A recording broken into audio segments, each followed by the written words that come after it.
Leçon de l'école du sabbat, mardi 23 mai 2023. Mystère Babylone la Grande. Mystère Babylone la Grande.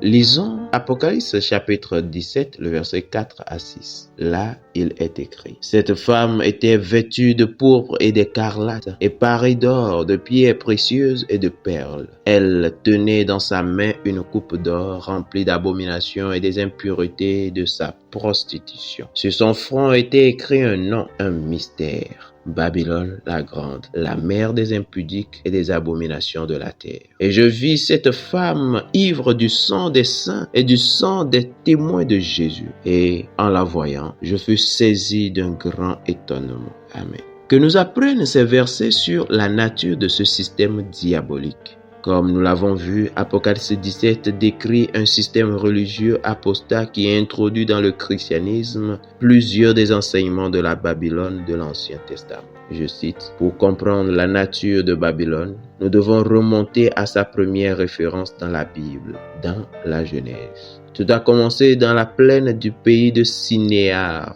une région située dans la partie sud de la Mésopotamie, aujourd'hui le sud de l'Irak, appelée Babylone.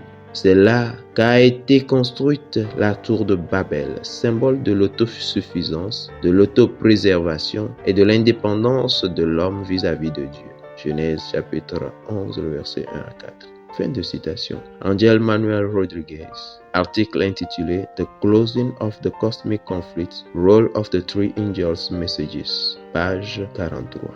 La tour de Babel, site de l'ancienne Babylone, a été construite en défiant directement la parole de Dieu. Les bâtisseurs de Babel ont construit ce monument pour leur propre gloire, et Dieu a confondu leur langage. Le récit de la Genèse l'exprime ainsi, je cite: C'est pourquoi l'on l'appela du nom de Babel, car c'est là que l'Éternel confondit le langage de toute la terre. Fin de citation. Genèse 11, le verset 9.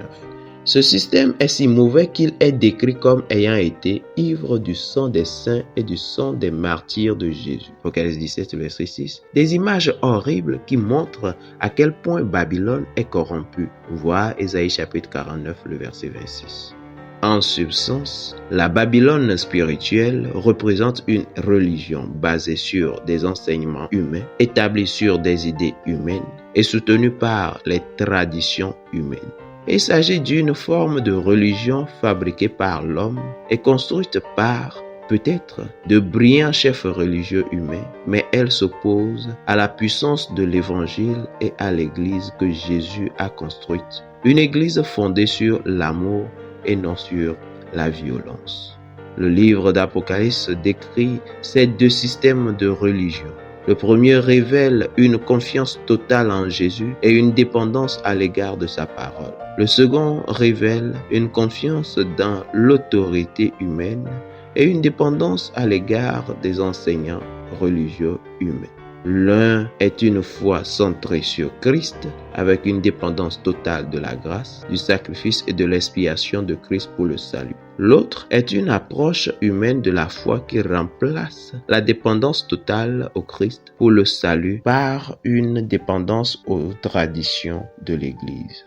Comment pouvons-nous nous protéger des influences subtiles de Babylone, telles que la tendance, aussi facile soit-elle, à dépendre de nous-mêmes et non de Dieu entièrement? Fidèles auditeurs et internautes, que Dieu vous garde. Amen.